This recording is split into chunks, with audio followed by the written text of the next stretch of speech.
So we're live and we're letting people in. So, Welcome, Michelle.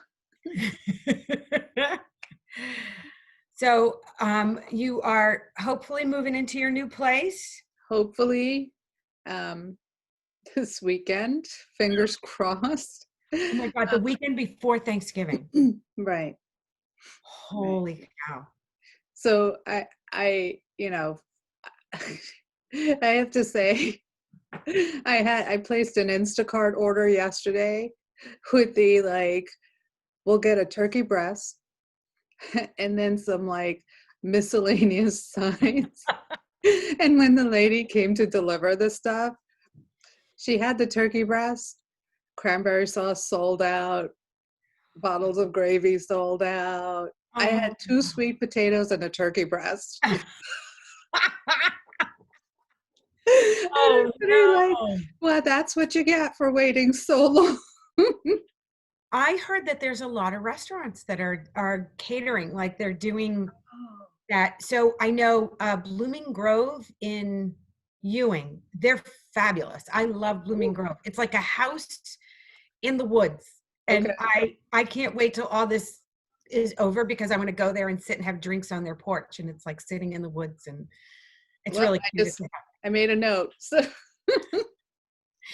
Morning. Beth, thank you very much. I am now my first time ever mother-in-law. And she said, you have a nice jacket. That's a thank beautiful you. jacket, Aisha. Thank you. Yes, I needed something festive. And I'm just like, this is what I do at 3 a.m. when I can't sleep. I know.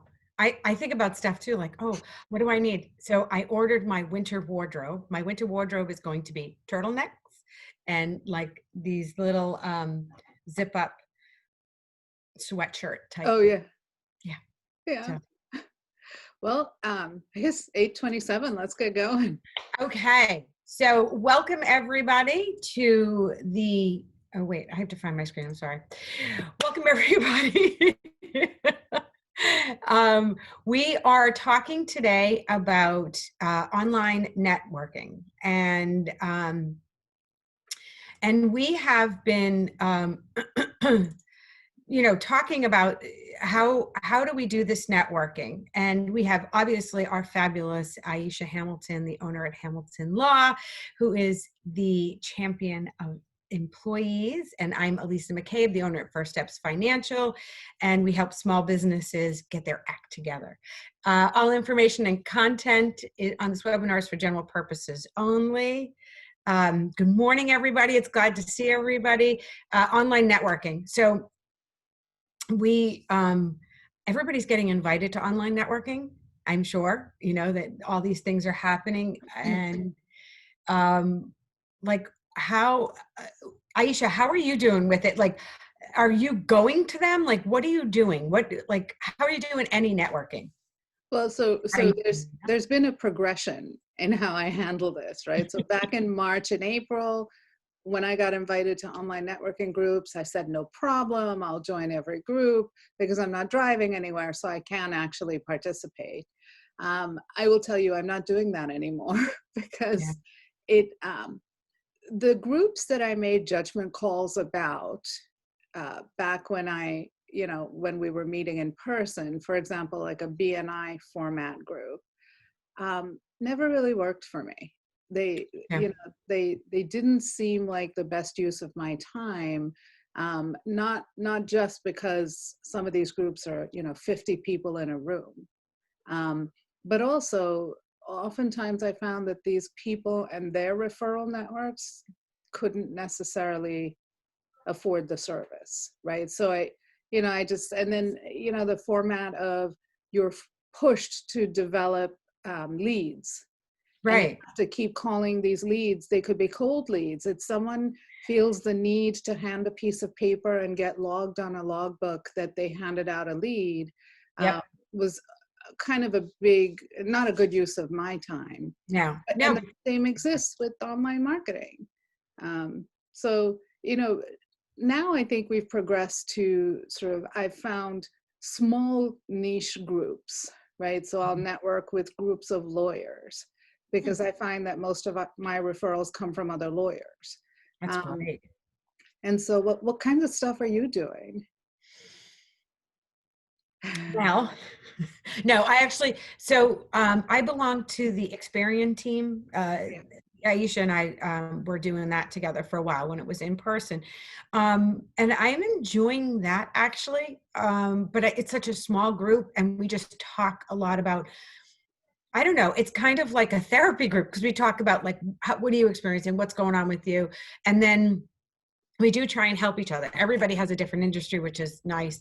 And there's no pressure to give leads because I'm with you. I felt the same way. I've never belonged to like a BNI or a LaTip or any of those.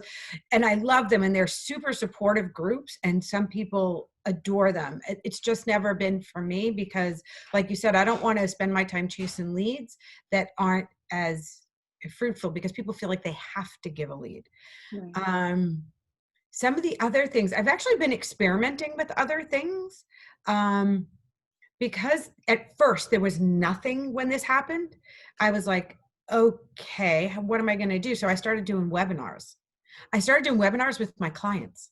Oh, that's good. So I did one with our guy that does e-commerce marketing because that was booming. And so he and I went back and forth and talked about that. So that was kind of what I was doing. I was kind of like trying to make my own little groups to still be out there in front of people and stuff. Because I mean, that's the whole idea, isn't it? Is to be out there meeting people and being in front of people. And so, One of the things I find helpful, right, is because I meet people and then you may not network with them again for another month or another 3 months or, depending on what that relationship is. So I make a list and I have like a running list on my computer of referral sources that I trust. So, I'll put, Amanda up there for divorce law or Beth for sort of North Jersey school issues, special ed issues. Denise sort of handles a lot of the same issues, but in our area. And, just sort of, and Jason is my guy for like all things corporate. So, I send, but I think it helps to have that list, and have a list of all of the people who do the stuff you don't want to do and you're not qualified to do. And so I think it's really important to sort of be organized in your referring. And then the same stuff that you do ordinarily, right? So you connect with somebody on Zoom, you think, oh, out of those 10 faces on the screen, this particular person was really interesting. And then you reach out to them and you say, I think we have a lot of overlap in our businesses. Maybe we can, go sort of like do an offline coffee, right? Right. And then I've done that. I've done some of these Zoom coffees and I've done some of the Zoom coffees where people are like, hey, I think you and this person would have a great overlap in your practices. So I recently did this one-on-one thing, right? And generally they work really well. You can sort of limit it to a half hour, but if you're talking and you're enjoying yourself, just keep talking, right? But this guy talked about himself for 30 minutes and then literally at the 30-minute mark was like, okay, so tell me about your practice. And I will tell you, by then I had already checked out. Yeah, now it has to be a give and take. I mean, and that's it too. I guess there has to be, you don't want to have one of these one-on-ones with somebody who just blathers on about themselves, which you wouldn't do in person either. No, but I think he actually would. Like he thought, this is the way we structure it. I get 30 minutes, she gets 30 minutes, and I'm going first. And he just literally, I asked one question at the start of tell me about your business. Boom, 30 minutes later, I was like, you're actually not somebody I'm going to stay in touch with. I'm really going to talk to you. You know what? I do love that about you, Aisha. You are like, okay, I'm done with you. She's like, done. You're dead to me. If you make the Aisha cut, you're right up there.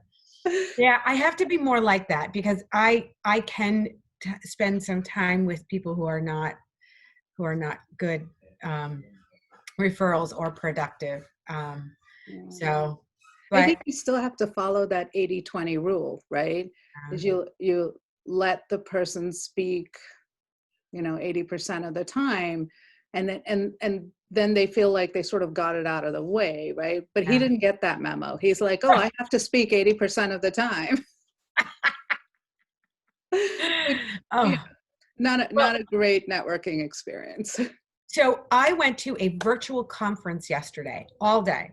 So it was, and I have to say, I came in with no expectations because I actually went to this conference in person last year. It was QB Connect. I was in California last year. It was great. It was excellent.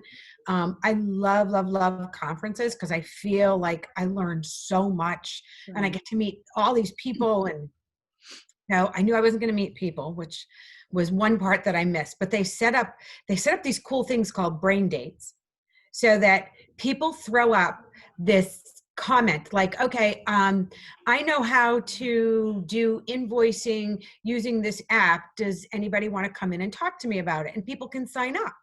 Oh, Or if you have a problem, you're like, I don't know how to, set up a workflow for onboarding clients.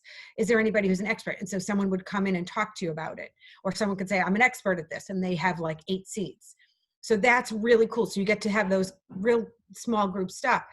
But the virtual part was excellent. They did these workshops, the guest speakers. So my favorite was a guest speaker. He was a magician, which he was great. I'm not a huge fan of magicians, but he was phenomenal. He comes in, he's Asian, and he has an Australian accent. So first of all, my brain's going in 2 different directions at once. And he was really funny, but he also talked about how to be effective on camera. And he gave 3 tips, and I have to share them with everybody because I thought they were so good that I'm actually going to do them. It said, record yourself on a video, record yourself on your phone for like 5 minutes, standing up and talking. He said, and then look back at it, but turn the sound off and just watch your body movements. See what you do. So I touch my hair all the time. I touch my face all the time. I'm fidgety.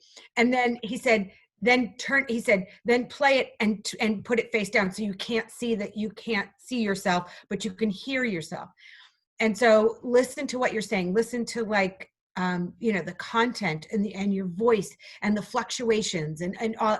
And I was like, wow. And he said, take notes on all these things. And then he said, have it transcribed and grab a highlighter and look through and see how many times you use non-words um, um and like and all these connecting things. And it was super interesting because it showed you how to like what to change. right. And I thought, because we're on camera so much, so if you are going to do networking, what about doing something like that would increase your effectiveness if you are going to do online networking, Right. or if you're going to do more of those things. And watch your resting bitch face. Oh my God. That's what they said. They said, when you're listening to someone else speak, you can quickly go into this phase. And I was, oh my God, he had us laughing. That I was so impressed with who they chose to speak because they were excellent speakers, and to be engaged on Yes. Zoom, like it was, because you know what it's like. You're always like looking at other things, especially if you're Beth on all Beth day. says, "Yep, Zoom has made me so aware of how awful my poker face is." Oh Yes, yeah. exactly right. I mean, and I will tell you, I have it's been a surreal experience. I've done about 6 Zoom depositions now, and I'm watching my face as the witness is answering my question. And there's been more than a few times that I've had to be like, hey, watch that smirk. Don't smirk. Because it's just not good. And then, and I will tell you, Denise says trial transcripts capture the non-words. Yes. So Yes, when and I'm she's reading, trying not to say. exactly. And when I'm reading a deposition transcript and you're like, my God, why did I say like? or and so the really good court reporters that I work with will clean up my speech a little. But the ones that I don't know, you get all of the good, bad, the ugly on Uh, there. And it's and we I don't think realize. And I think it's an opportunity for us Right, to make those changes now right. and be able to do it, because eventually, fingers crossed, I heard Moderna and Pfizer have these 95% effective rate in the trials and stuff. So I have my nephew living with me. He's 29 and he's updating me every day on all these things. So Oh, that's good. Well, yeah, I mean, it's exciting news. yeah, it Um, is. but at the same point, I actually think there's an element of efficiency Yeah. with my being able to network remotely. Like Beth I and I are do. in a networking group with attorneys from around the state, Oh, right? So it would be difficult, I used to be. We're both in the solo small firm section of the New Jersey State Bar Association. mhm. We get a lot of people attending the meetings now, whereas we used to have about 6. Right. You know what? I totally agree. I feel like I have more freedom to do more things and Right, to be at more events because there isn't the time constraint of driving. And right, I'm also not meeting in person with anybody. right, So I actually have, I think it's a benefit. I hope those things stay the same. I know a lot of people are so tuned into like, oh my God, we have to be in person. But I don't know. I think in some ways it's allowing us to connect with more people than we ever have been able to. right. So, So so when you find yourself on a Zoom networking meeting, say you decide to try out a BNI type of meeting, um, you're on the screen with 30 other people, 20 other people. How can you be? How do you make an impact there? Because I it's don't know. it's tough. It's and you don't want to be that person that's talking all the Oh, time. oh my God, I feel that way all the time because I'm like, yeah, and because I know you haven't noticed, but I have a lot to say, and I like to laugh, so I want to keep it lighthearted, and I know I feel. And And I'm not sure that the 30-second commercial, I don't know if that's effective anymore. Because if you have to go through 30 people doing a 30-second commercial, and some people don't limit to 30 seconds, yes. no. It, No, I think that's true. So I think I know a lot of the ones that I've been in that are more than like 8 to 10 people. They'll do breakout rooms, which okay, which can be good because then you're only with like 4 or 5 people, and that works out okay because then you can actually have that discussion as long as someone doesn't suck all the air out of the room and talk the whole time. But Meg put a great comment up. She said that she's attended 10 plus BNI meetings as a guest, and but for COVID, she wouldn't have been able to do that.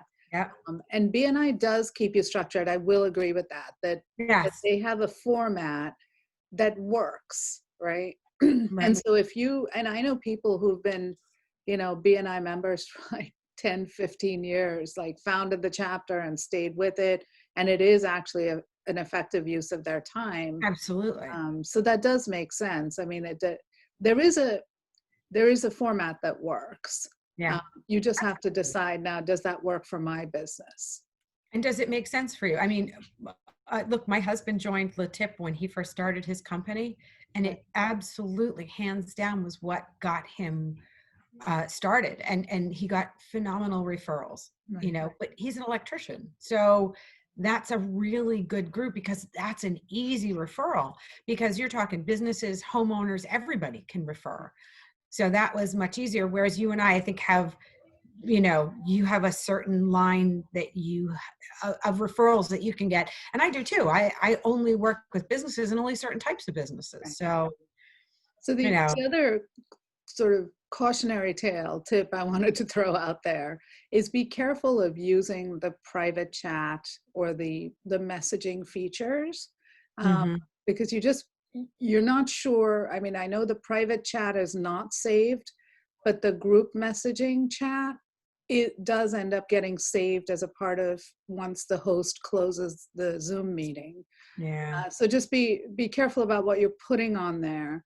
But the positive of that is also, I mean, I've had people reach out to me. I think I mentioned it in our last discussion. Will reach out and say, "Hey, good job on that presentation," right? It's a Mhm. nice thing to Yeah. get that private message. So just don't put anything in those messages that you wouldn't say in public. My lawyer told me I can't put this in writing. Sorry. That's right. Yeah, be extra And cautious. so you actually bring up a really good point. I think one of the things that is, even if you're not networking or you're trying to do, some online networking, one of the things that we can do is we can be supportive of other people. So I'm really trying to put some positive energy out there. When I see somebody do something good, I try to call them out and say, like, hey, that's awesome that you did that. Thank you for doing that. Even yesterday when I was in those workshops, it's really scary to be in a workshop and you're presenting. You don't know, you're getting zero feedback. Right. So just what you were saying, I reached out to a lot of the presenters and I said, hey, that was really great what you did. I loved this point that you brought up, and the way you presented it really reached out to me. I think that the more we can encourage other people and put some positivity out there, everybody's feeling real weird about things, and things are not going in the right direction at the moment for for our world. Exactly. So I think that might be something that will be helpful. Amanda says the group chat is a minefield too. You could so easily send to everyone instead of one person. Right. Yeah, and the thing is we forget that so the group chat feature kind of switches between private message and group message depending on what the last message you responded to was. So you have to just be really careful there. Careful about it. Yeah. Yeah, I know, Um, because again, be careful about what you say. right. And that's the other thing too, because I think, when you were doing in-person networking, it wasn't recorded. Right. If you you know I can sometimes put my foot in my mouth, and so it was fine. Like in person I could always be like, oh god, that was stupid to say, but these are all recorded. Everything we do is recorded now. And think about also, sometimes we focus so much on, well, the business networking has to be business oriented. Yeah. But you can also think about, and be careful again here, but do happy hours with trivia nights or something, Yeah. so that you're doing the social networking as well. Yeah.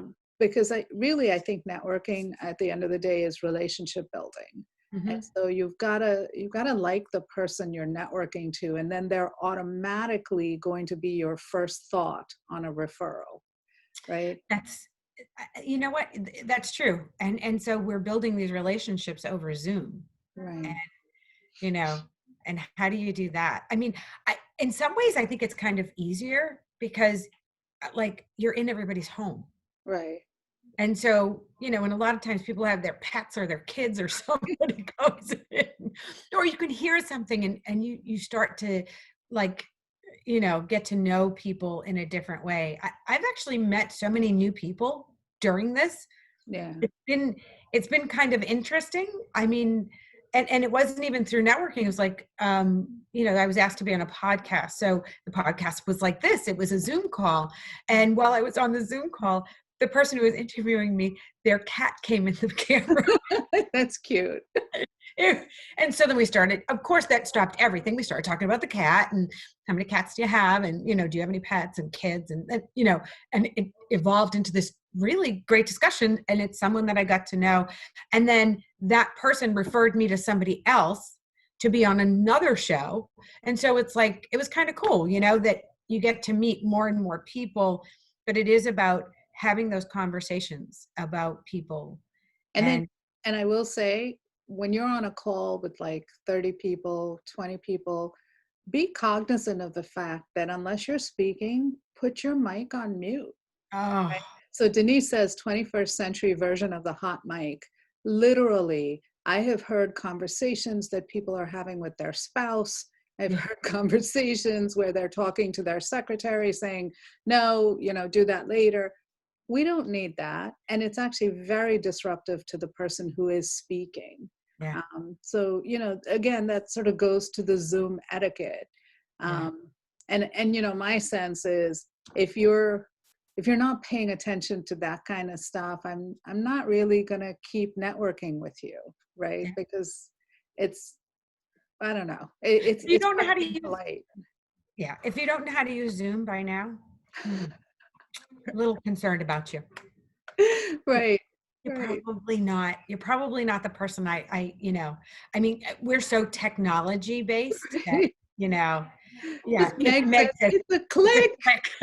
She's so right. I said, like, I mean, we've always been remote, so it's like so we've always only worked with a certain type of entrepreneur. And so now we're working with people who have just started using these things, and some people are still struggling with it, but Yeah. yeah, no, that's not who I want to network with. And pay attention, I think, also to like your Zoom background, right? Oh, So I like that you have a desk in the back. Some people have my banner, and your banner, right? which I got so I can go to conferences. Worked out really well, didn't it? But what that does is it does what people try to do with their backgrounds, right? So you put a logo up, whatever, it's perfectly fine. It drives me nuts because people's faces drift in and out of the screen. Oh wait, and their hair, all this. Right. And I'm like, so listen, if you can just go even with like a white wall on your background, big Yeah. deal, it's fine, Yeah. right? I do. I think people, you do have to be really cognizant of it. I even tell my kids, my daughter's on Zoom for school, and so I'm like, make your bed. Your bed is in the background. Like, make your freaking bed. And so I go in the other day to see like what she's doing. I'm like, your bed's not made. What are you doing? She goes, don't worry. She goes, I have it angled up at the ceiling. You're right. It's too hard to make your bed. You're totally right. The epitome of a teenager. Yeah. So But my biggest takeaway on sort of Zoom networking is still follow that 80-20 rule, and if both of you are doing the 80-20 rule, then you're both going to be forcing conversation from the other person, so you're not leaving somebody hanging, listening to you for 30 minutes. I mean, that was the textbook of how not to do it. Oh, wait, I have one more complaint about networking. And so I had a one-on-one with somebody, and the whole time they were, and we weren't in person, so this shouldn't be bothering me, but the whole time. Oh. And I was like, oh, like, but I'm not even there, but I was still like, oh, wash your hands. But I don't know. It was like, you have to be really conscious of what you do, because that's all they see is you. There's not even a distraction of other people in the room. Right. And if you're going to sneeze or cough, mute yourself. Oh my God. Yeah. It's quite the view. Hey, like all over really? Do you have to? Yeah. Can you see us? Yeah. Can you two see us? And Meg raises a great point as well. So this is still a business meeting. So business, sort of, well, first of all, get out of bed. Oh my God, take off your PJs, please. Right. At least from the waist up. Someone said I'm laced up from the waist up. Oh, I've never heard that. Neither. I was like, that's great. I don't care what you wear from the bottom half down, but from here it should be, business up front, party on the bottom, like like the old mullet saying. Yeah, and then don't stand up. Oh my God. Yeah. But yeah, we're at 8:55. But Ooh, okay.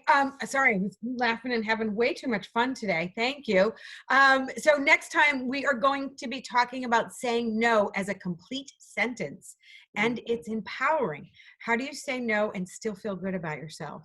and so not next week, but the following week. Oh, yeah, I'm sorry, 2 Thank weeks. you. Next week is Thanksgiving. So everybody enjoy your Thursday. Yeah, Have Bloody Marys first thing in the morning. It's the way to start Thanksgiving. that's right. Happy Thanksgiving, everyone. All Bye. right, take care. Bye.